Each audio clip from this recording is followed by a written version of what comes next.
ഓം ഹരി ഓം മുറിപ്പാലത്തടി മാടാ നമോ നമഃ. ഇന്നത്തെ വീഡിയോ മാടൻ തമ്പുരാനെ കുറിച്ചിട്ടാണ്. അതായത് മാടൻ തമ്പുരാൻ എന്നറിയപ്പെടുന്ന കറുപ്പുസ്വാമി മലയാള നാട്ടിൽ നിന്നും തമിഴ്നാട്ടിലേക്ക് കൊണ്ടു ചെല്ലപ്പെടുകയാണ് ചെയ്തതെന്നൊക്കെ പറയാറുണ്ട്. അത് എന്ത് തന്നെയാണെങ്കിലും ആ സ്വാമിയുടേതായ ഒരു പവറും അദ്ദേഹത്തിൻ്റെതായ സാന്നിധ്യവും ഓരോ മനുഷ്യനും നല്ലത് തന്നെയാണ് ചെയ്തുകൊണ്ടിരിക്കുന്നത്. മലയാള നാട്ടിൽ അതായത് ഈ കേരളത്തിൽ ഏറ്റവും അധികം അറിയപ്പെടുന്നുണ്ട് ആ സ്വാമിയെ പറ്റി. അത് എങ്ങനെയെന്ന് വെച്ചാൽ ശബരിമല 18-ാം പടിക്ക് കാവലായിട്ടിരിക്കുന്ന 18-ാം പടി കറുപ്പുസ്വാമി എന്ന പേരിൽ അറിയപ്പെടുന്ന ദൈവം തന്നെയാണ് ഈ മാടൻ തമ്പുരാൻ എന്ന് പറയുന്ന ദൈവം. എല്ലാവരും തന്നെ ശബരിമലയ്ക്ക് പോയി ഭഗവാനെ ദർശിക്കാറുണ്ട്. പക്ഷേ ഭഗവാന് കാവലായിട്ട് ശിവഭഗവാൻ തന്നെ സൃഷ്ടിച്ച് കാവലായി ഇരുത്തിയതെന്നും പറയപ്പെടുന്നുണ്ട്. ആ ഒരു കാവൽ ദൈവം അറിയാതെ ഒരു കാര്യങ്ങളും നടക്കില്ല എന്നുള്ളതാണ് വാസ്തവം. എപ്പോഴും സത്യത്തിന് കാവലായി നിൽക്കുന്ന ഒരു ദൈവം തന്നെയാണ്. ഏറ്റവും അധികം ഭഗവാന്റേതായ പ്രാർത്ഥനകൾ ഫലിക്കുന്നത് സ്ത്രീകൾക്കായിരിക്കും. കാരണം എന്ന് വെച്ചാൽ സപ്തകന്നി മാത ആ ഒരു ദേവതാ സങ്കല്പത്തിലേക്ക് അവർക്ക് കാവലായിട്ടാണ് എപ്പോഴും ഭഗവാനെ കാണാറുള്ളത്. ഈ കേരളത്തിൽ തന്നെ പല ഇടങ്ങളിലും മാടൻ തമ്പുരാന്റേതായ പ്രതിഷ്ഠകൾ അല്ലെങ്കിൽ ഏതെങ്കിലും ഒരു പീഠം അവർക്ക് വേണ്ടിയിട്ട് സ്ഥാപിച്ചിട്ടുണ്ടായിരിക്കും. ചില ഇടങ്ങളിലെങ്കിലും അതുകൊണ്ട് ഇവിടെ തിരുവനന്തപുരം ജില്ലയിൽ ധാരാളം തന്നെ ഉണ്ട് എന്നുള്ളതാണ് വാസ്തവം. അപ്പോൾ അത്തരം ഒരു പ്രസൻസ് ഉള്ളത് കൊണ്ട് തന്നെ ഭഗവാന്റെ ആ ഒരു ചൈതന്യവും ആ ഒരു ആറ്റിറ്റ്യൂഡും ഒക്കെ വളരെയധികം വലുതാണ്. കാരണം നമുക്ക് പ്രാർത്ഥിച്ചാൽ അറിയാം അദ്ദേഹത്തിൻ്റെതായ ഒരു സാന്നിധ്യം എങ്ങനെയാണ്. ഈ അമാവാസി ദിനം തുടങ്ങുന്ന സമയത്താണ് അദ്ദേഹത്തിൻ്റെതായ പ്രാർത്ഥനകളൊക്കെ ചെയ്യേണ്ടത്. പൗർണമി വരുന്ന അതായത് പൗർണമി പക്കം തുടങ്ങുന്ന നിമിഷം മുതൽ പൗർണമി വരെയുള്ള സമയത്ത് ഈ സ്ത്രീ ദൈവങ്ങൾക്കും അമാവാസി വരുന്ന ആ ഒരു കാലഘട്ടത്തിലേക്കുള്ള സമയങ്ങളിലെ പ്രാർത്ഥനകൾ ആൺ ദൈവങ്ങൾക്കുമാണ് കണക്കാക്കപ്പെടുന്നത്.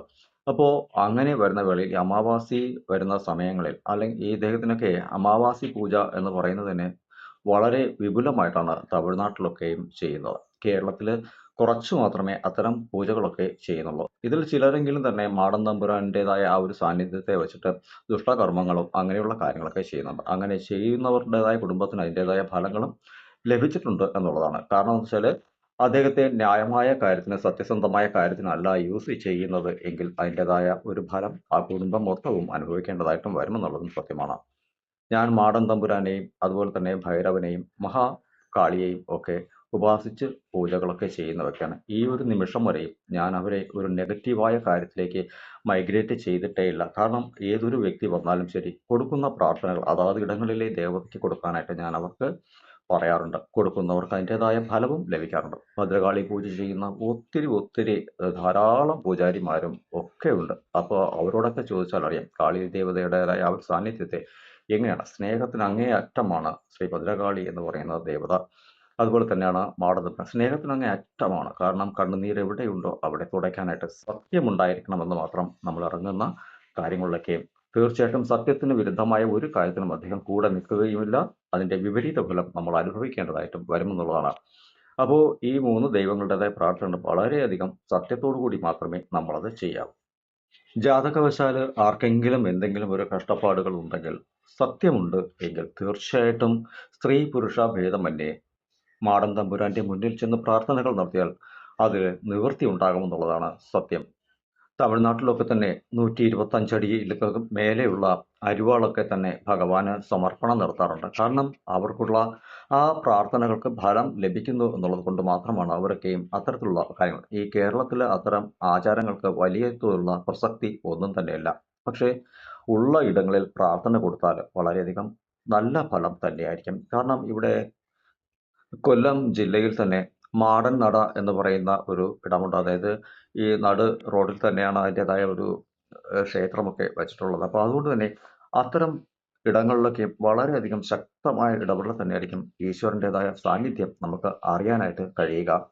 ഈ ദൈവത്തിൻ്റെതായ മറ്റൊരു പ്രത്യേകത എന്തെന്ന് വെച്ചാൽ നമ്മൾ പ്രാർത്ഥിച്ച് തുടങ്ങിക്കഴിഞ്ഞാൽ അവിശ്വാസം കാട്ടാൻ പാടുള്ളതല്ല എന്നുള്ളതാണ്. കാരണം ഏതെങ്കിലും ഒരു നിമിഷത്തിൽ നമുക്കൊരു വിശ്വാസക്കുറവ് വന്നു പോയാൽ ഒത്തിരി കാലം നമ്മളത് കഷ്ടതകളായിട്ട് അനുഭവിക്കേണ്ടതായിട്ട് കൂടെ ഉണ്ടാവും. പക്ഷേ ഒന്നും തന്നെ അദ്ദേഹം ചെയ്യാതെ നിൽക്കുന്നതാണ്. അപകടം ഇല്ലാത്ത രീതിയിൽ ആപത്തില്ലാത്ത രീതിയിൽ കൂടെ നിൽക്കും. പക്ഷേ നമുക്ക് ആ ഒരു കാര്യസിദ്ധി ലഭിക്കില്ല എന്നുള്ളതാണ്. അപ്പോൾ കാലങ്ങളുണ്ടാവും.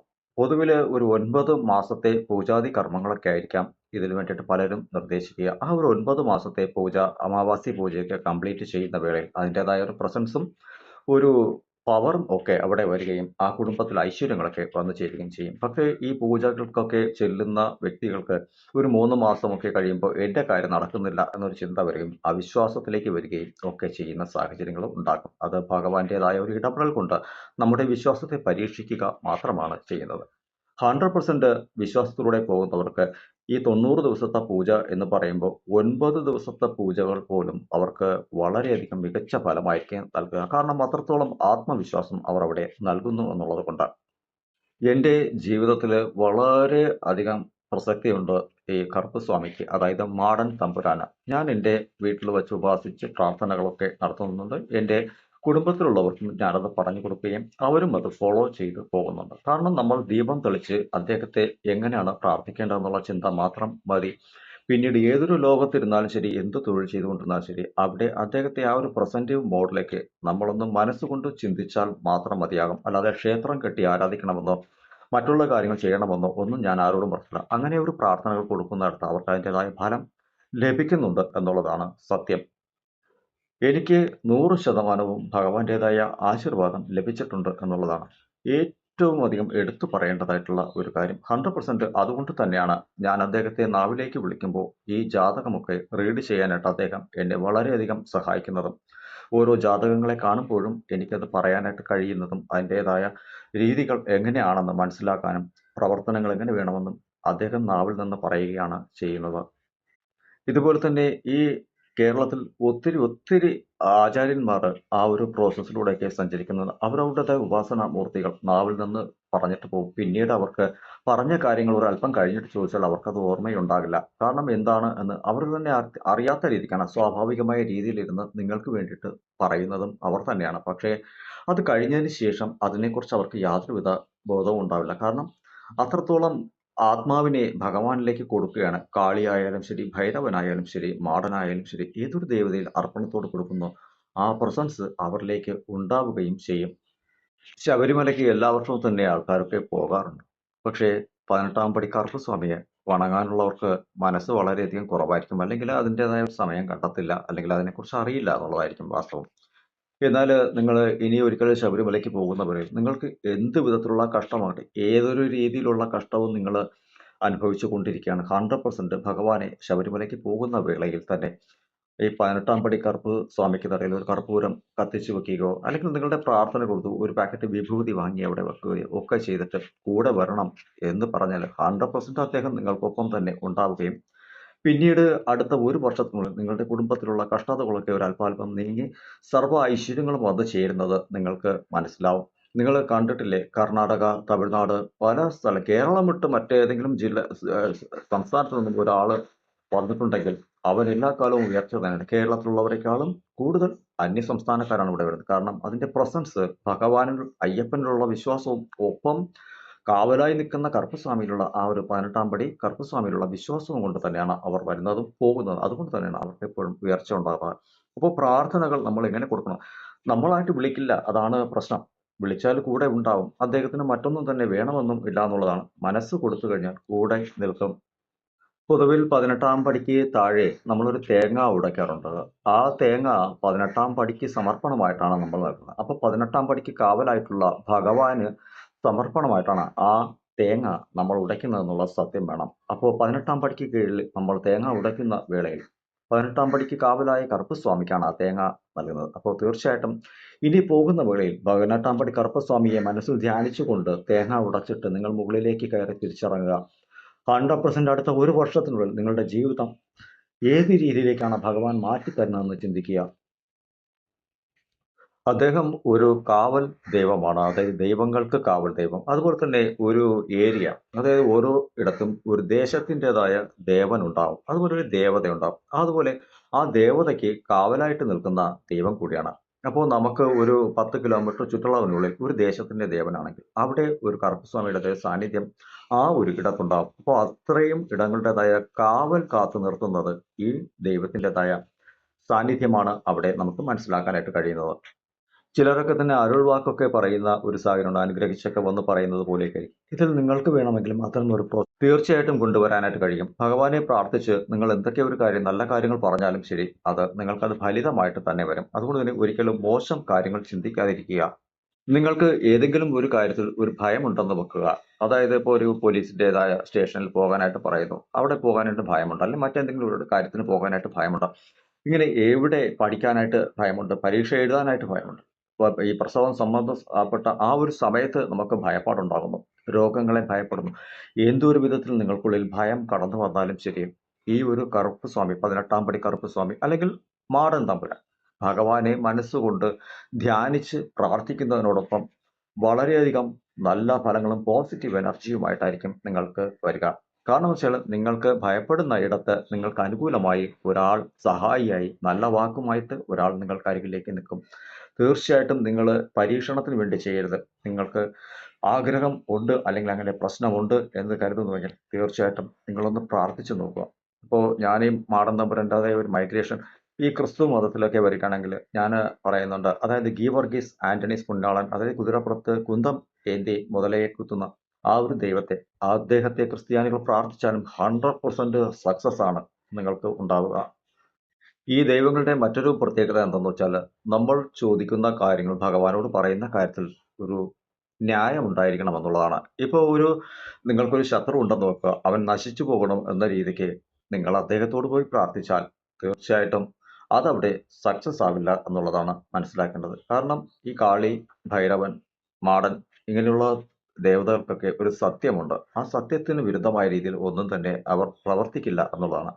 അതിന് ഫോഴ്സ് ചെയ്ത് നമ്മളത് ചെയ്താൽ നമുക്ക് തന്നെ സർവനാശവും അവിടെ ഉണ്ടാകും എന്നുള്ളതാണ് സത്യം. ഇവിടെ നമ്മൾ പറയുന്നത് നമ്മുടെ കാര്യത്തെക്കുറിച്ച് മാത്രം പറയുക. എനിക്കിങ്ങനെ പ്രശ്നമാണ്, അതിനെ തീർക്കാനായിട്ട് വന്ന് എനിക്ക് കൂടെ നിൽക്കണം എന്ന് പ്രാർത്ഥിച്ചാൽ തീർച്ചയായിട്ടും നിങ്ങൾക്ക് സഹായമായിട്ട് അവിടെ നിൽക്കുകയും പ്രശ്നങ്ങൾക്ക് വിടുതൽ കിട്ടാനായിട്ട് അദ്ദേഹം സാന്നിധ്യം അറിയിക്കുകയും ചെയ്യുമെന്നുള്ളതാണ് സത്യം. ഇവിടെ ഇപ്പോൾ ഒരു നിങ്ങളുടെ ശത്രുവാണ് ഭഗവാന്റെ മുന്നിൽ പോയി നിന്നിട്ട് പ്രാർത്ഥിച്ചാൽ പോലും അദ്ദേഹം അത് കേൾക്കുക തന്നെ. പക്ഷേ ന്യായമല്ലാത്ത കാര്യമാണെങ്കിൽ അത് ഓപ്പോസിറ്റ് ഡയറക്ഷനിലേക്ക് തിരിച്ചടിക്കുകയും ചെയ്യുമെന്നുള്ളതും കൂടി മനസ്സിലാക്കണം. പ്രാർത്ഥിക്കുന്നവർ തന്നെ പണി കെട്ടുകയും ചെയ്യും. ഇവിടെ ഭഗവാന്റേതായ പ്രാർത്ഥനകൾക്കായിട്ട് എടുക്കേണ്ട ദിവസം എന്ന് പറയുമ്പോൾ ശനിയാഴ്ച ദിവസമാണ് എടുക്കാനുള്ളത്. അപ്പോൾ ശനിയാഴ്ച ദിവസം നമ്മൾ എന്ത് പ്രാർത്ഥന കൊടുത്താൽ, അതുപോലെ അമാവാസി ദിവസം, ഈ ദിവസങ്ങളിലൊക്കെ പ്രാർത്ഥന കൊടുത്താൽ 100% സക്സസ് ആവും. അതുപോലെ തന്നെ അമാവാസിയും ശനിയാഴ്ചയും വരുന്ന ദിവസം മാടൻ തമ്പുരാന് അല്ലെങ്കിൽ കറുപ്പസ്വാമിക്ക് പോയി പ്രാർത്ഥന നടത്തിയാൽ ഗുളികന്റേതായ ദോഷം 100% ജാതകത്തിൽ നിന്നും വിട്ടുവിലകുന്ന ഒരു സാന്നിധ്യവും ഉണ്ടെന്നുള്ളതാണ് സത്യം. 100% അത് ദോഷമായി ഒരിക്കലും നമ്മളെ ഭവിക്കില്ല. ഏത് രാശിക്കുള്ളിൽ നിന്നാലും അത് നിങ്ങൾക്ക് 100% ഫലം നൽകുമെന്നുള്ളതാണ് സത്യം. കാരണം ശിവൻ, നന്ദി, മാടൻ, ഭൈരവൻ ഇങ്ങനെയുള്ള ദേവതകൾക്ക് ശനിയാഴ്ചയും അതുപോലെ തന്നെ അമാവാസിയും വരുന്ന ദിവസങ്ങളിൽ ഒക്കെ പ്രാർത്ഥനകൾ കൊടുത്താൽ 100% ജാതകത്തിലെ പരിപൂർണ ദോഷവും തീരുമെന്നുള്ളതും ഒരു വിശ്വാസമായിട്ടുണ്ട്. ഇവിടെയെല്ലാം തമിഴ്നാട്ടിലാണ്. മാടൻ തമ്പുരാനും കറുപ്പസ്വാമിക്കും ഒക്കെ തന്നെ ഈ സാധാരണമായ രീതിയിലുള്ള ഈ നമ്മളെ നൈവേദ്യങ്ങളൊന്നും വെക്കാറില്ല എന്നുള്ളതാണ്. അപ്പോൾ തമിഴ്നാടുമായിട്ടുള്ള ആ ഒരു ബേസ് ചെയ്തിട്ടാണ് ഞാൻ കർമ്മങ്ങളൊക്കെ ചെയ്യുന്നത്. അപ്പോൾ അതിൽ വന്നിട്ട് മദ്യം, മാംസം, ചുരുട്ട് ഇങ്ങനെയുള്ള കാര്യങ്ങളൊക്കെയാണ് അത് വേണ്ടത്. ഇപ്പോൾ സാധാരണ ഗതിയിൽ നമ്മൾ എന്തെങ്കിലുമൊക്കെ പ്രാർത്ഥനകളൊക്കെ നടത്തുകയാണെങ്കിൽ ഇവിടെ വെള്ള കുമ്പളങ്ങ വാങ്ങാനായിട്ട് കിട്ടും. ആ ഒരു വെള്ള കുമ്പളങ്ങ വെട്ടി രണ്ടായിട്ട് വയ്ക്കുന്ന സമയം ഒരു 1000 ആട് ബലി കൊടുത്തതിന് തുല്യമെന്ന് തമിഴ്നാട്ടിൽ പറയുന്നുണ്ട്. തീർച്ചയായിട്ടും ഞാൻ അവിടെ ചെയ്തിട്ടുണ്ട്. അതിൻ്റെതായ ഫലവും ഉണ്ട്. കാരണം ഞാൻ ആർക്കും ഒരു തിന്മയും ചിന്തിക്കാറില്ല. എനിക്ക് കഷ്ടകാലങ്ങളൊക്കെ ഉണ്ട്. പക്ഷേ എല്ലായിടത്തും എനിക്ക് മികച്ച നിലയിൽ മുന്നേറി വരാനായിട്ട് ഈശ്വരൻ നല്ല രീതിക്ക് സഹായിച്ചിട്ടുണ്ട്. മറ്റൊരു കാര്യം എന്തെന്ന് വെച്ചാൽ നമ്മൾ എത്രത്തോളം അധ്വാനം കൊടുക്കാൻ തയ്യാറാകുന്നു ആ അധ്വാനത്തെ ടോപ്പ് ചെയ്ത് തരുമെന്നുള്ളതാണ് വാസ്തവം. നമ്മൾ അധ്വാനിക്കാതെ വെറുതെ ഇരുന്ന് ദൈവമേ എനിക്കിത് തരണം, എനിക്കത് തീർത്തു തരണം, എനിക്കത് ചെയ്തു തരണം, ഒരിക്കലും ഒരു ദേവതകളും ചെയ്യില്ല എന്നുള്ള കാര്യം കൂടി മനസ്സിലാക്കണം. പ്രാർത്ഥനകളിൽ വിശ്വാസത്തോടുകൂടി നിങ്ങളൊരു ആചാര്യനോട് ഒരു കാര്യം ചോദിക്കാനായിട്ട് പോവുകയാണെങ്കിൽ അദ്ദേഹത്തോട് പരിപൂർണ വിശ്വാസം മതി. അദ്ദേഹം പറയുന്നത് സത്യമായിട്ട് ഫലിക്കണം, അതങ്ങനെ നടക്കണമെന്ന ചിന്തയോടുകൂടി പോകുന്ന ഏതൊരു ആചാര്യനോട് പോയാലും, ഏത് ക്ഷേത്രത്തിലോ പള്ളിയിലോ എവിടെ പോയാലും അദ്ദേഹത്തിന്റെ വാക്കുകൾക്ക് പരിപൂർണതത്വം കൊടുത്ത് നമ്മളത് കേട്ട് മുന്നിലേക്ക് സഞ്ചരിച്ചാൽ 100% സക്സസ് ആകും എന്നുള്ളതാണ്. ഇവിടെ മാടൻ തമ്പുരാൻ്റെതായ കാര്യങ്ങൾ ഒത്തിരി പറയാനുണ്ട്. തൽക്കാലം ഈ ഒരു എപ്പിസോഡ് കൊണ്ട് ഞാനിത് നിർത്തുകയാണ്. ജാതകവശാൽ എന്തെങ്കിലുമൊക്കെ പരിഹാരങ്ങളൊക്കെ അറിയണം എന്നുണ്ട് എങ്കിൽ നിങ്ങൾക്ക് എൻ്റെ വാട്സപ്പ് നമ്പറിലേക്ക് കോൺടാക്റ്റ് ചെയ്യാവുന്നതാണ് ജാതക പരിശോധനകൾക്കായിട്ട്. ഞാൻ പേയ്മെൻറ്റ് വാങ്ങി മാത്രമായിരിക്കും ജാതകം പരിശോധിക്കുക.